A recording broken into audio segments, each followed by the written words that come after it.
Welcome to Sacrilegious Discourse. For this is what the Sovereign Lord says. Why do you need prophets to tell people who you are and what you want? If you can justify everything that the God of the Bible has done, then you can justify any of your behavior. A lot of this mentality is trickling into what is now mainstream right-wing Christianity. I am capable of empathy greater than this God of the Bible. This is a Bible that they tell kids. This is the good Lord. This is the good book. He is fantasizing about murder, mass murder. Head over to sacrilegiousdiscourse.com right now to find out how to leave us a review or support us on Patreon.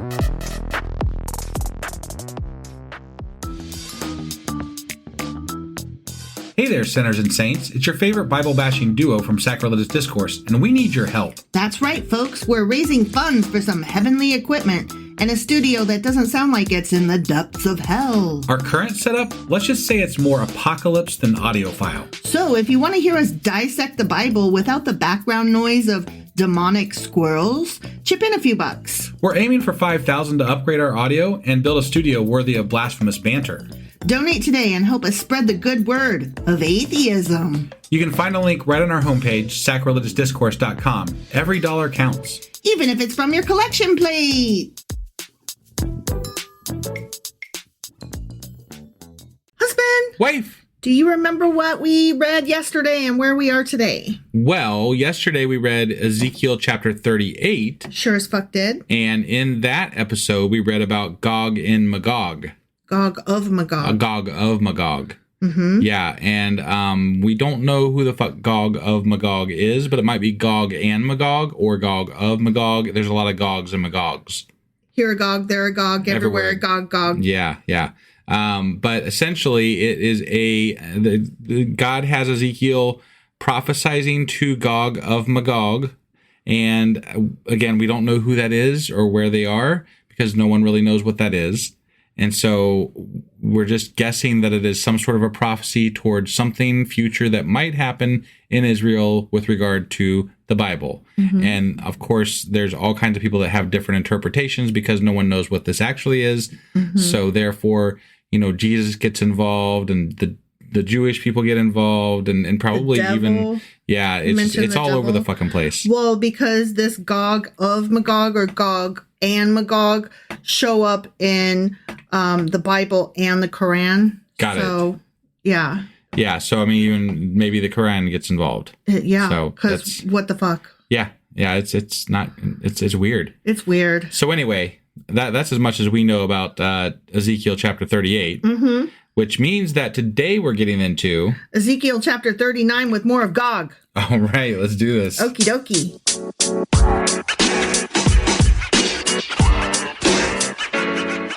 All right, we are hopping into Ezekiel Chapter 39, or as I like to call it, Ezekiel. Yes. And as I said in the intro, this is a continuation from yesterday's episode about Gog of Magog. Right. Okay? Yeah.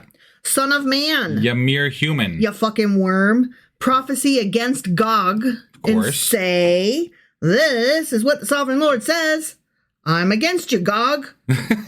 Chief Prince of Meshech and Tubal. Yeah. I will turn you around and drag you along. This must be after the earthquake that shook the world. Right. Yeah. I will bring you from the far north and send you against the mountains of Israel. Then I will strike your bow from your left hand. Your bow. Yeah. Okay. And make your arrows. Yeah, bow. Make your arrows drop from your right hand. Okay. Wait, this is sounding... You remember back when Moses was fighting Pharaoh, right? Yeah. And not fighting, but like doing his magic displays in front of Pharaoh and mm-hmm. trying to convince him to leave Egypt, right? Mm-hmm. And God was like, Moses, go do these things. Yeah. Right? And then God was also like, but I'm also going to harden Pharaoh's heart and he's not going to accept it. And so you're going to fail. Right. Mm-hmm. So he's doing both of those things at the same time. Right. And it's like, why are you, if you want them, what's the fucking point? Right. Right. So, and this is similar. This is similar because he's telling Gog, I'm going to bring you against my people. And then when you get here, I'm going to fuck you up.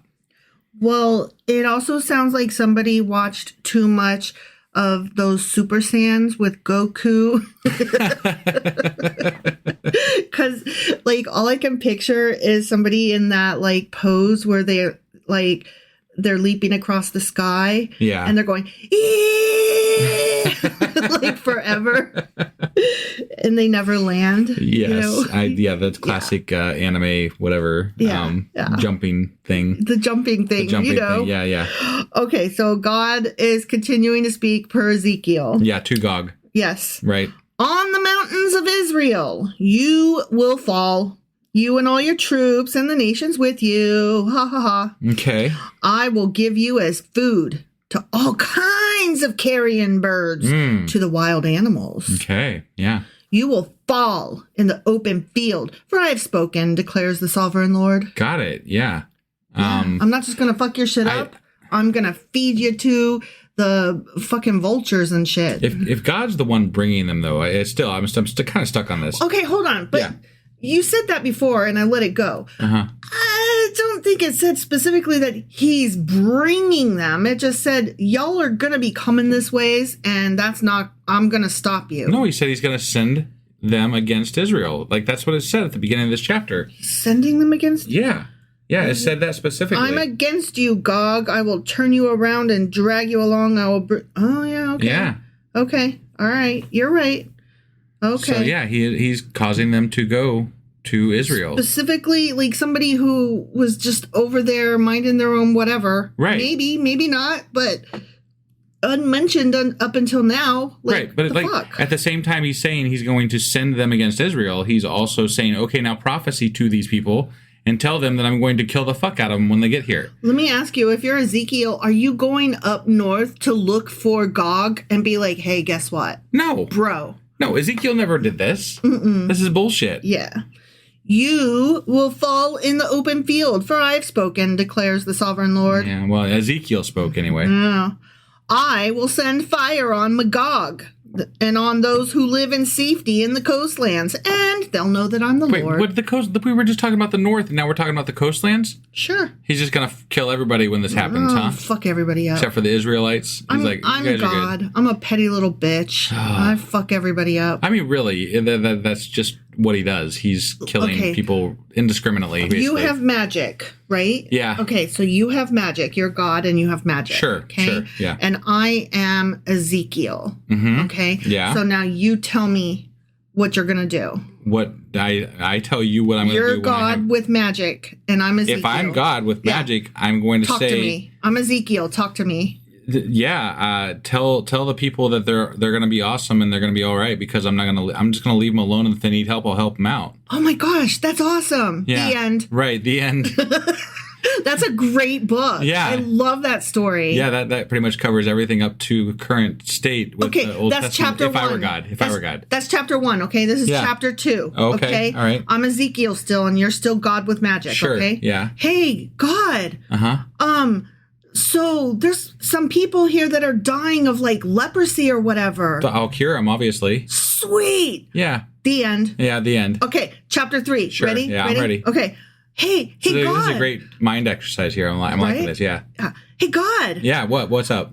There's some people to the north, and they keep attacking us, and we're not trying to bother them, and, like, they're bugging us, and I don't want, like, them to die or anything, so I'm not trying to ask you, like, for murdery type I'll things. totally just change their hearts, and I'll make them stop doing that. So, Really? Yeah. Oh, that would be so cool of you. For sure. Is there anything I can do to help? Or? I mean, just don't be a dick, you know? Oh, okay. Yeah, I can do that's that. pretty much it. Like, feed the needy and whatever. Yeah. Okay. Yeah. Okay.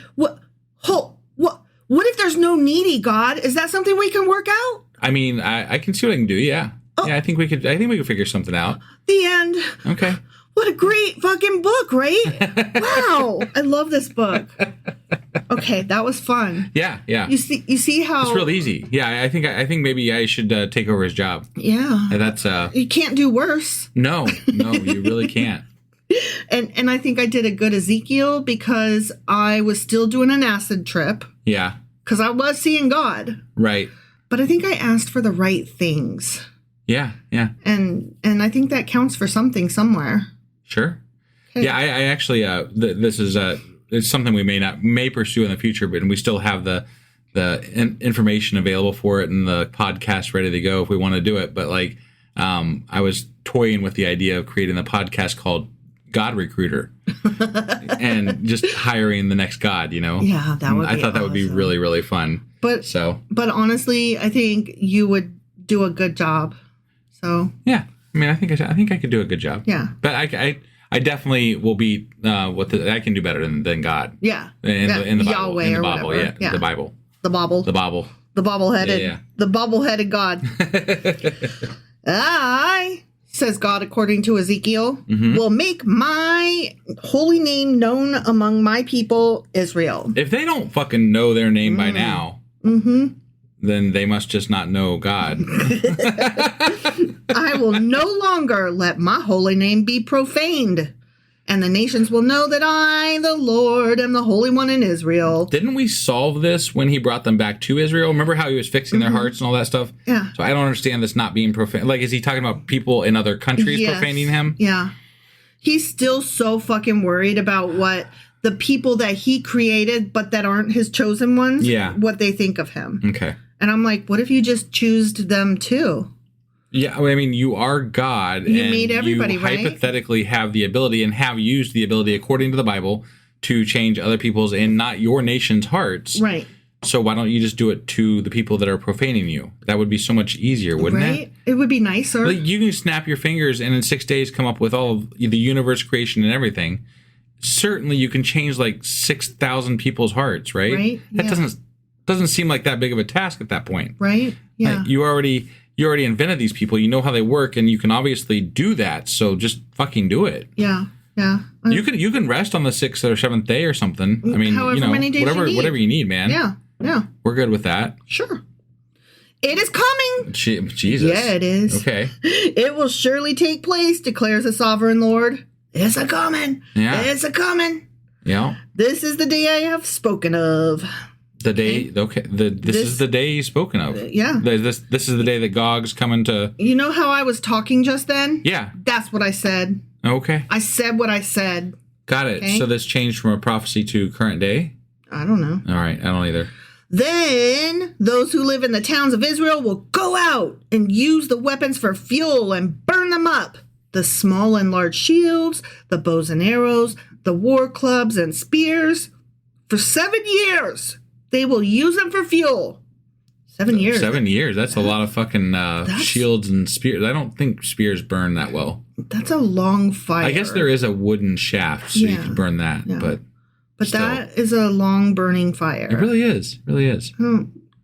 He's saying he's going to kill a lot of fucking people. Yeah. That's all he's saying. Yeah. It's a little bit more darkly poetic than as numerous as the stars in the sky or the sand on the beach. It really depends on how many fires they have going, I think. Like, if you had just one fire, maybe you could keep that going for 7 years if you whatever.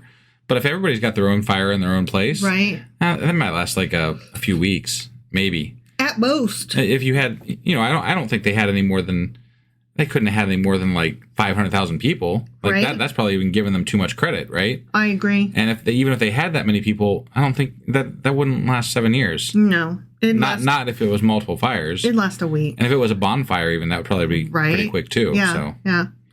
They will not need to gather wood from the fields or cut it from the forest because they will use the weapons for fuel.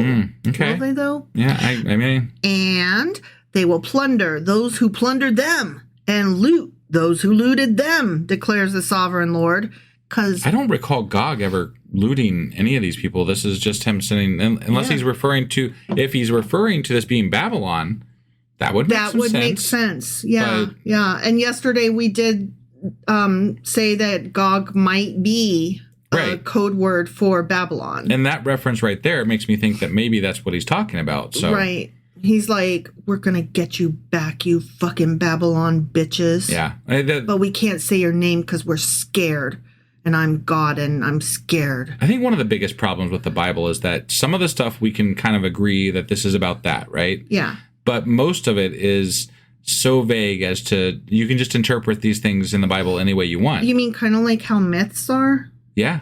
You mean kind of like how legends are? Right. You mean kind of like how stories of old, like the Greek and Roman gods are? Yes. Interesting. Yeah. Say less. Right. On that day, continues God, according to Ezekiel, I will give Gog a burial place in Israel, in the valley of those who travel east of the capital letter C. Okay. Okay? East of the sea. So would the capital letter C be like they already got rid of that, didn't they? Yeah. I don't know what they mean by the C Right. with a capital letter. I mean, I would assume it means the pool that Right. they built but that got dismantled by Babylon. So, because they did call that the sea, I believe. They did.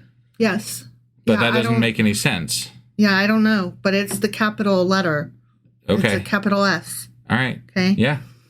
It will block the way of travelers because Gog and all his hordes will be buried there. So it will be called the Valley of Gog. I wonder if that's a valley that still exists. I don't know. I don't either. For 7 months, the Israelites will be burying them in order to cleanse the land. Damn, that's a lot of fucking bodies. Right? That could be Babylon. Yeah. All the people of the land will bury them, and the day I display my glory will be a memorable day for them, declares the sovereign Lord. People will be continually employed in cleansing the land. They will spread out across the land, and along with others, they will bury any bodies that are lying on the ground. After the 7 months, they will carry out a more detailed search. Okay. Are you looking up the... I'm looking up to see if that valley exists because I'm kind of curious Valley, if that's still there. Gog. Yeah. As they go through the land, anyone who sees a human bone will leave a marker beside it until the grave diggers bury it in the valley of Hamon-Gog. Got it. Okay. It's Hamon. Hamon. Okay. The valley of Hamon-Gog. Got it. Near a town called Hamana. Oh, okay.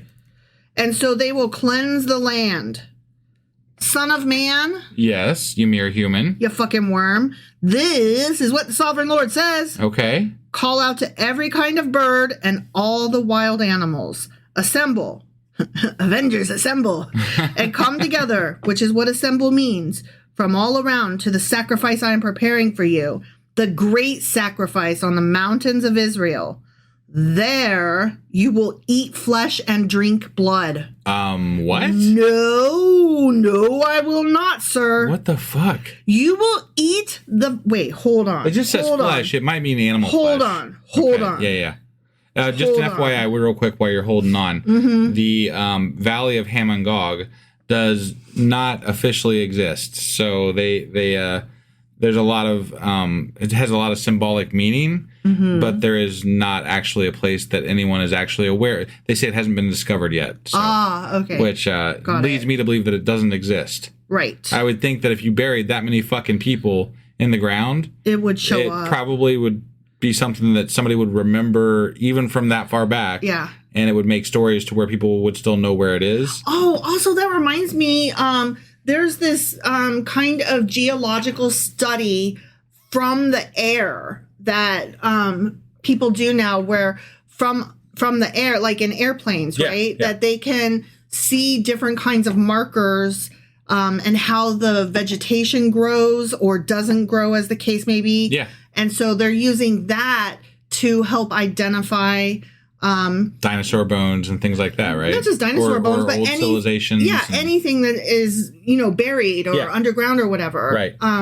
And so you would think that a big gigantic valley of buried bones Right. Would probably show up. Yeah. somehow, like the vegetation or something, would surely Yeah. look different in that. At the very least, it would look different there. I'm not saying that it would be a giant marker that says lots of bodies buried here, but it would be like, hey, there's a giant circle down there where the growth is different. Yeah. Let's check that out. Right. Right? Yeah. Okay. So I went back a little ways, and no, he's not saying people come eat the flesh and drink the blood. Okay. He's saying he call out to every kind of bird and all the wild animals. Oh. So he's saying, say to those birds and wild animals, assemble and come together from all around to the sacrifice I am preparing for you, the animals. I see. Okay, so he's talking to the animals right now. Okay. The great sacrifice on the mountains of Israel. There you will eat flesh and drink blood.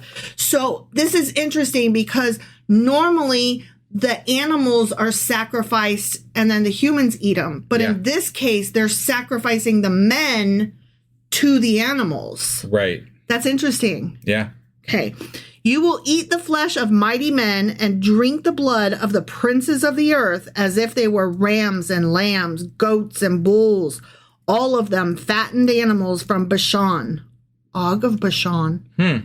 Yeah. Yeah. Gog and Magog. Yeah, that's interesting. Og of Bashan. But Og of Bashan is, I think, gone. Yeah, it's definitely prior to this. So Og of Bashan is gone. Right. And Gog and Magog are now Agog. Right. At the sacrifice I am preparing for you, animals and birds, you will eat fat till you are glutted and drink blood till you are drunk. I want to see a drunk bird. Yeah. That would be funny as fuck. Yes. Yeah. At my table, you will eat your fill of horses and riders, mighty men and soldiers of every kind, declares the sovereign Lord. Okay, I know it's animals eating them. It's gross. Yes. Honestly. It is. I don't want to see or even imagine that. No, so. I really like one of the worst images in my mind that I can conjure up is when like a bird is like picking at at meat and it like picks up like a tendon and it like snaps it. Oh, Jesus Christ. It's so gross, right? Yeah. That happens in like The Stand. Yeah. There's a place where that happens. Oh, and then I saw it at Applebee's once. Shut up. I did. I was standing at the parking lot watching a bird do this. I'm like, oh my God. That is absolutely not. Yeah, no. It happened in 28 Days Later. Mm-hmm. Like, the bird is chewing on a piece of human flesh that's hanging up there. Just to be clear, it wasn't a human that the bird was eating on in the Applebee's parking lot. It was like a rabbit or something. Okay, yeah. So the bird is, in 28 Days Later, he's chewing on this thing and the dad looks up right as a drop of the infected blood falls into his eye. Yeah. And then he goes zombie. But before he does, he's like telling his daughter to get away. Right. He doesn't want to, I remember that, yeah. Eat her. Yep. Oh, God. I cried and was terrified. Oh, that movie was so good. Yeah. I mean, yes, I'm horrified of zombies, but I'm also like morbidly attracted. It's like a love-hate thing you got going on. The best zombie movies are the ones that make me feel the most scared but have the best stories. Like 28 Days Later, I love that movie. Yeah. That's one of my all-time favorite movies. Yep. Okay, sorry. No zombies here. Zombies. Just animals eating humans. No big deal. Yeah. Okay. I will display my glory among the nations, and all the nations will see the punishment I inflict and the hand I lay on them. Yeah, they will all fear you then, Jesus. But they still won't, though, because he's not... Well, I mean, he's saying that he's going to kill all these people, but really it's not going to be him. He never does. Right. So, let me backtrack. There have been a couple instances in the Bible where he claims to have killed lots of people, but... Like without the help of humans. Right. Like he opens up the earth and shoves them into a crevice. Right. Or like he zaps them. There was one back, it might have been, I can't remember which book it was in, but I remember him killing like 180,000 people. Yeah. Like just with a wave of a hand type thing. Yeah. But these are few and far between where he does these types of things. And those were all like super, super early on. Right, like which makes them pretty questionable because... It's Pentateuch magic times. Yeah, because there was a lot more... They weren't even referencing like historical events at those points. They were talking about...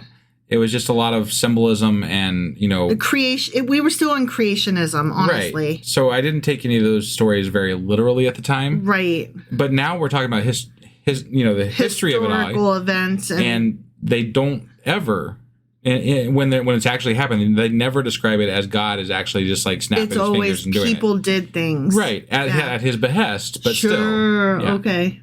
I bet that those people would beg to differ. If they could say. Right, yeah. No, I was fighting some dude, man. I wasn't fighting God. Yeah, my king told me to go there, so I did, because Right? that's how it works. Yeah. Yo. I think we should really, like, if we ever come up with time machines, we should go back and interview some of these people. Right? Yeah. Oh my God, that would be amazing. From that day forward, the people of Israel will know that I am the Lord their God. Yeah. That's from that day forward. He keeps saying that. It's like they never know. If what he says actually stood the test of time in any sense, Yeah. they would know his name was the Lord from like forever ago. Yeah. But apparently they don't. They keep not knowing. And Yeah. he's like, this'll work. And it's like, no, they still don't know that your name is the Lord. Yeah, you don't have to keep saying it if it works. When you say it works, if it works, it works. If it doesn't, it didn't. Yeah. So, and you have to stop saying it over and over. yeah, because You're a tryhard. we just can't believe you anymore. Yeah, I'm sorry, you incel, bro. And the nations will know that the people of Israel went into exile for their sin because they were unfaithful to me. Wait, what? Why are we talking about the that up again. But why? They're back, and he already fixed that, and we're talking about Gog attacking them and how they're going to burn their shields for like 7 years. It would only make sense if we're talking about Gog in place of Babylon. Yeah. Then he could be like, first my people were such buttholes that they, totally cheated on me with Egypt and Babylon and whatnot. Right. And then Babylon wiped them out because I said Babylon wiped them out. And then later on, I was like, aw, I'm lonely because nobody is sucking my big god dick. So I will gather them back together and put them back in the land. And then they will go get Babylon and kill them. And then I could be like, hey, Israel, remember when you cheated on me? Right. That would make sense if Gog is a representation of Babylon. But it really wouldn't, though, if you fixed your Israelites, if God fixed his Israelites, right? Mm-hmm. And their hearts were perfect and wonderful and everything was great, then you don't have to bring that back up because they're already good. But who are we talking about? We're talking about a jealous, petty piece of shit God. Yeah. Yeah. He is a small, puny God. Who can't even talk for himself. Right. So, exactly. The nations will know that the people of Israel went into exile for their sin because they were unfaithful to me. Yeah. So I hid my face from them and handed them over to their enemies, and they all fell by the sword. Okay. I dealt with them according to their uncleanness and their offenses, and I hid my face from them. Again, twice. Okay. Therefore, this is what the sovereign Lord says. Yeah. I will now restore the fortunes of Jacob and will have compassion on all the people of Israel, and I will be zealous for my holy name. That's not love. You're like, I am going to suck my own dick. Yeah, yeah. Like, you do that, but that is not proof of love. But also, guy. I thought we were talking at the beginning of this chapter how he had already brought the Israelites back. Yeah. And this is saying that he's not like solidifying the deal until, Gog of Magog is dead. Yeah, I have I don't really get this, but okay. It's all silly. It is. They will forget their shame and all the unfaithfulness they showed toward me when they lived in safety in their land with no one to make them afraid. When I have brought them back from the nations and have gathered them from the countries of their enemies, I will be proved holy through them in the sight of many nations. Then they will know that I am the Lord their God. For though I sent them into exile among the nations, I will gather them to their own land, not leaving any behind. I will no longer hide my face from them, for I will pour out my spirit on the people of Israel, declares the sovereign Lord. The end. But just to make sure I point this out, I believe we actually did some research to where after the exile was over, there were still like upwards of like 1 million Jewish people still living in Egypt. Yeah. So he didn't bring them all back. No. In fact, there was quite a bit that he didn't bring back. Well, that's a thing that is still yet to come. Oh, that's right. That's right. I forgot. This is that whole why we're still looking for the lost tribes and that because it's prophecy. But yet, if there's anything that I could maybe touch on that is reasonable in this chapter, it's that the person that he's talking about, which is Gog of Magog, right? It only really makes sense if it was Babylon because of some of the phrasing they used in this chapter specifically. Yeah. And in the last chapter, actually, there were some references that kind of allude to the idea that this is Babylon that he's talking about coming back after the exile is over to try to reconquer them. Yeah. But because it's so vague and we can't really discern who they're talking about, it leaves it open to interpretation. And maybe that was done on purpose. I mean, maybe that was rewritten later as something just because they're like, well, this never actually happened. We should probably rewrite this to make this something that might happen. Yeah. Yeah. And that would make perfect sense. Right. But they left some of the wording in, so it makes it unclear. Right. It makes it very not... I certainly believe that this is probably still referencing near future, much like the rest of Ezekiel. Yes. I just can't prove that because it's the way it's written. Yeah. I don't think that it's like, 100 years from now or way far in the future, because that's not how they roll. That's not what they've been doing. Right. None of the prophets that we've come across thus far have been anything like there's no hint that it's going to be hundreds or even thousands of years off. Most of them are like answering yes, no kind of questions. Yeah. And like, this is what we should do right now.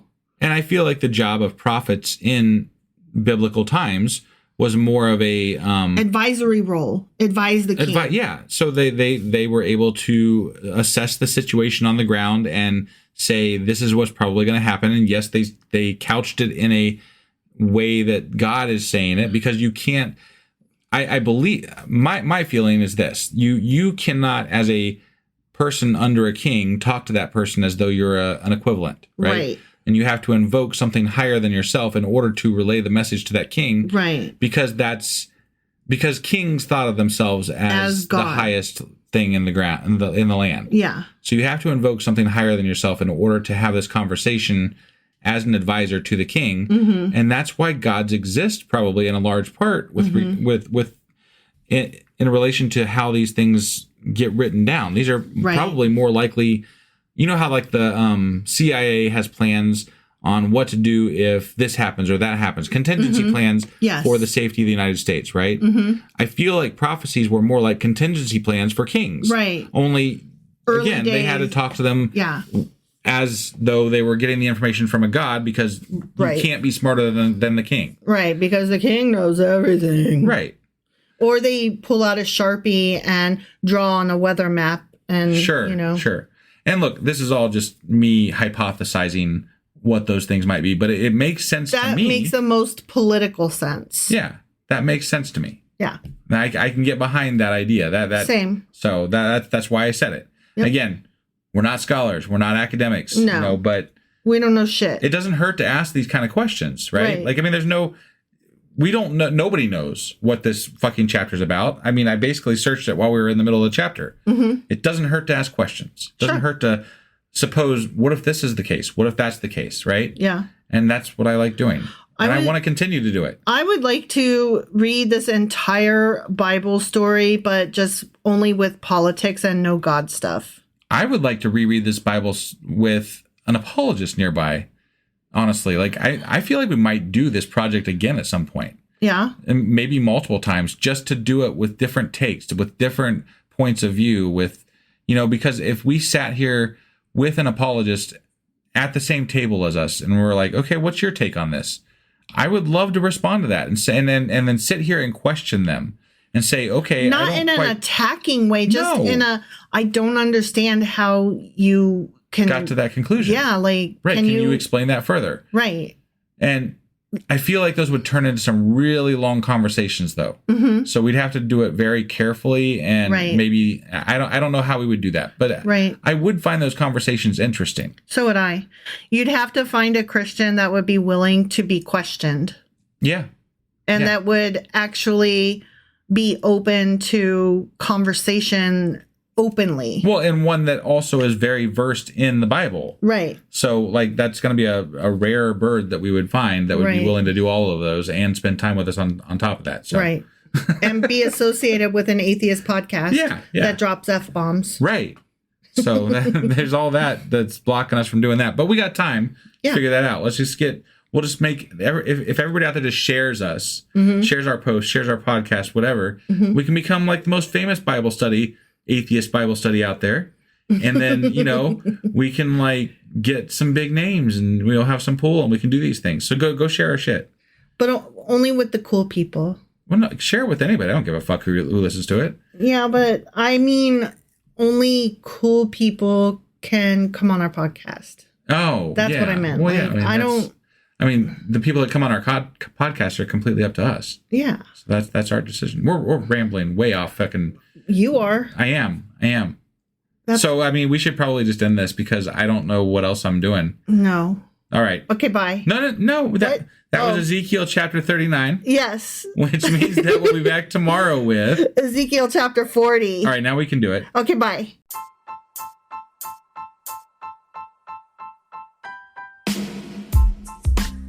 Hey, wife, I guess that's the end? But husband, that's just sad. It doesn't have to be. We are on lots of social media platforms like Twitter. Our handle there is sacrilegious_D. For D's nuts. Oh my God.